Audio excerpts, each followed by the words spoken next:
आपने प्रश्न भेजा है, रविवार को तुलसी में जल दे सकते हैं या नहीं। जानवी जी, 7 दिन तुलसी में जल दे सकते हैं, इसके लिए कोई निषेध नहीं है, क्योंकि तुलसी को स्पर्श करने के लिए रविवार में मना किया गया है, लेकिन जल अर्पित करने के लिए मना नहीं है। आप जल अर्पित कर सकते हैं, स्पर्श ना करें, दूर से जल अर्पण करें और दीपदान करें, प्रदक्षिणा करें।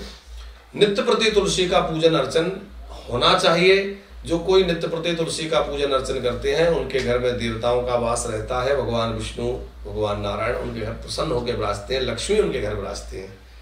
तो आप तुलसी का पूजन करें और नित्य जल चढ़ाइए। रविवार है या बुधवार है या एकादशी है या कोई और व्यतिपात आदि योग है, इन अवसरों पर जिस पे तुलसी नहीं तोड़ी जाती तो तोड़ने का निषेध है, स्पर्श का निषेध है, लेकिन जल चढ़ाने का निषेध या पूजा का निषेध नहीं है। आप जो है बिना स्पर्श के भी गमले का पूजन कर सकते हैं, जल दूर से अर्पित कर सकते हैं, दीप लगा सकते हैं, परिक्रमा कर सकते हैं, करना ही चाहिए। तुलसी की पूजा नित्य प्रति होनी चाहिए। और यदि आपके पास शालिग्राम भगवान को चढ़ाने के लिए तुलसी उपलब्ध नहीं है तो बिना तुलसी के शालिग्राम नहीं रहना चाहिए। इसलिए आप जो है या तो एक दिन पहले तुलसी तोड़ के रखें निषिद्ध वारों में, या नीचे गिरी हुई तुलसी के पत्र को धोकर चढ़ाएं, या फिर किसी भी प्रकार तुलसी उपलब्ध नहीं है तो तुलसी महारानी को प्रणाम करके आज्ञा लेकर के, हे तुलसी महारानी, शालिग्राम जी के निमित्त आपको हम ग्रहण करना चाहते हैं, आप चलिए, तो वो बुरा नहीं मानेंगे। वो रविवार आदि निषिद्ध वारों में भी ग्रहण की जा सकती है, केवल शालिग्राम भगवान के लिए। और कई घरों में रहता है कि भाई बार बार तुलसी सूख जाती है, क्यों सूख जाती हैं? तो एक तो देखभाल की कमी से सूख जाती है, और दूसरी बात यह है कि घर पे विपत्ति आने के समय में तुलसी सूख जाती है।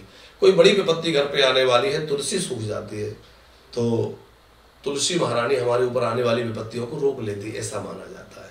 आप एक बार श्रीधाम वृंदावन आकर वृंदावन से तुलसी जी लेकर आए और तुलसी महारानी को मस्तक पे रख के प्रणाम करके प्रार्थना करते हुए कि हे तुलसी महारानी, हे ब्रजा देवी, हे भगवती वृंदा, ऐसी कृपा करें कि अब हमारे घर में स्थिर होकर के विराजमान हो, अब आप जो है हमारे घर में निवास करें, तो वो आपके घर में विराजेंगी। उनकी देखभाल अच्छे से करें।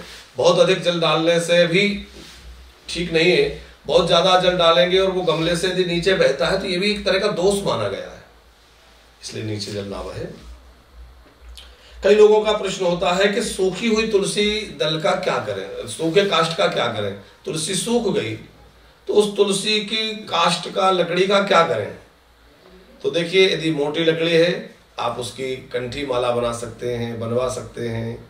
उसको मोतिया बना करके आप तुलसी कंठी के रूप में धारण कर सकते हैं, या आप उसको चंदन के रूप में घिस के भगवान को अर्पित कर सकते हैं। जैसे मलयागर आदि चंदनों का विशेष महत्व है, उसी प्रकार तुलसी की काष्ठ को घिसकर लगाने का बड़ा विशेष महत्व है। तो तुलसी जी का चंदन भगवान को अर्पित करने से भगवान बड़े प्रसन्न होते हैं।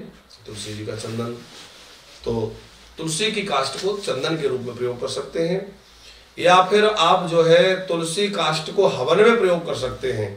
हवन हो रहा है तो हवन में जो संध्या लगा रहे हैं, यदि उसमें थोड़ी भी तुलसी की लकड़ी डल जाती है तो वो विशेष पुण्यदायी हो जाता है, उसमें लगाएं। किसी का शरीर छूट गया है, किसी की मृत्यु हो गई है, उसकी अंतिम संस्कार आदि में तुलसी की काष्ठ ले जाकर यदि एक टुकड़ा भी डल जाए तो वह निश्चित ही वैकुंठ का अधिकारी हो जाता है। तो संभाल के रखें। और छोटी छोटी पतली पतली तुलसी की काष्ठ है तो उनसे आप जो है उनको माचिस की तीली की तरह बना करके और उनसे आप दीप प्रज्वलन करें, दीप प्रज्वलन के काम में आ सकते हैं।